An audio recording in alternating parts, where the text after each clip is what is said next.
Hi everyone, in this video we'll talk about ectoparasites. Ecto means outside, so we're talking about parasites living outside of the body or on the body. The most common genital and pubic ectoparasites infestations are scabies and pubic lice, also named pediculosis pubis or crabs.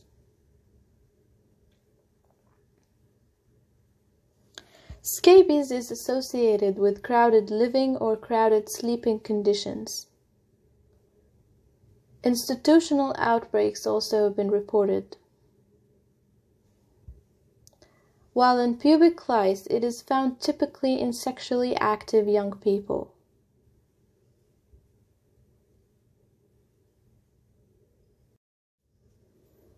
So the causative organism of pubic lice is called Scabies pubis. Scabies pubis. While in scabies, it is caused by Sarcoptes scabii var hominis.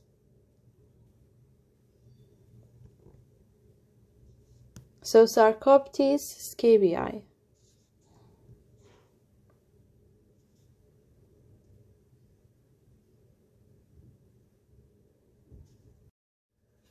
Now regarding the symptoms of ectoparasites. So remember that parasites, they live on the skin. So the main symptom they give out is itch.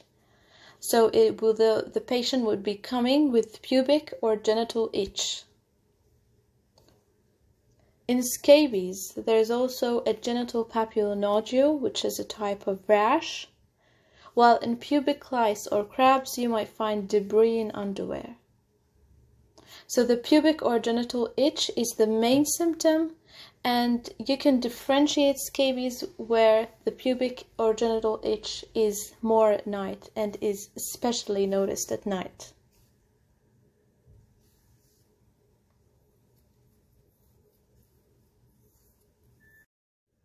So as for the complications, in scabies, complications are uncommon and mostly encrusted scabies, institutionalized scabies.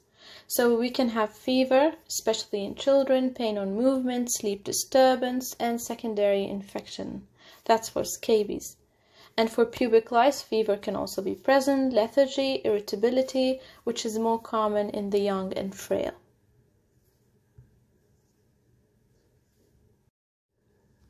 In scabies, the clinical signs are due to allergy to bites, blood feeds by the mite. It can be transmitted through close, prolonged 15 to 20 minute skin contact from person to person. Fomite transmission is possible and it may survive more than 3 days off host in tropics, but generally less than 36 hours. As for pubic lice, it is also transmitted by close body contact. They survive less than 24 hours off host.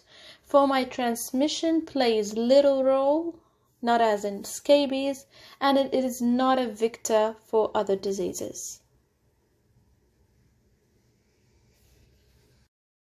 So as for the diagnosis, in pubic lice or crabs, we can directly see them. Adult lice infest strong hairs, pubic hair, eyebrows, and eyelashes. Eggs or nits are strongly attached to the hairs. While in scabies, it is usually a clinical diagnosis. There is a characteristic nodule and silvery skin burrows sometimes seen. Regarding the investigations, for crabs or lice, usually a clinical diagnosis with or without the aid of a magnifying glass. Mite or egg can be also visualized under light microscopy. As for scabies, skin scrapings can be taken from burrows with a fine needle to reveal the mite after examination under light microscopy. For the management of scabies, we apply a permethrin cream 5% topically to dry skin from the neck down, paying particular attention to hands and genitalia and under the nails with a nail brush. It is left on the skin for a minimum of 8 hours and usually overnight, and it is repeated in a week. As for pubic lice or crabs, we use a permethrin 1% cream rinse to pubic and other hairs infested with lice, and wash off after 10 minutes, and repeat the treatment in 1 week. So there are some important treatment advice that should be given to our patients. In cases of scabies, we should advise avoiding close body contact. Patient and recent partner or partners should complete treatment. The cream should be applied at night, including finger webs, and do not wash hands after applying cream or reapply after washing hands. Isolate clothes, towels, and bed linen from previous 3 days and launder as usual the day after the first treatment, or simply isolate these items for more than 1 week while mites die. Avoid more than 2 applications of treatment to prevent persistent irritation. Symptoms or signs may not clear for 2 weeks, though they need to be patient. Antipruritic treatment can be offered, such as antihistamines, calamine lotion, and topical steroid creams such as a 1% hydrocortisone. As for pubic lice, isolate clothes, towels, and bed linen from previous 3 days and launder as usual the day after first treatment. Shaving pubic hair and/or removal of eggs is not required. Compared with head lice, resistance to permethrin cream of treatment in pubic lice has not been demonstrated. We should also advise no sexual contact for 7 days after treatment is administered, advise contact tracing, and provide patient with fact sheet. In cases of complicated or persistent scabies, IVmectine can be used 200 micrograms per kilograms orally on day 1 and the second dose between day 8 and 14. An additional dose may be required for moderate to severe scabies, but seek specialist advice. For persistent infection, do not abuse before 4 weeks after failure of both topical permethrin and benzyl benzoate.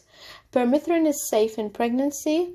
As for eyelash infestation, permethrin 1% lotion keeping the eyes closed during the 10-minute application.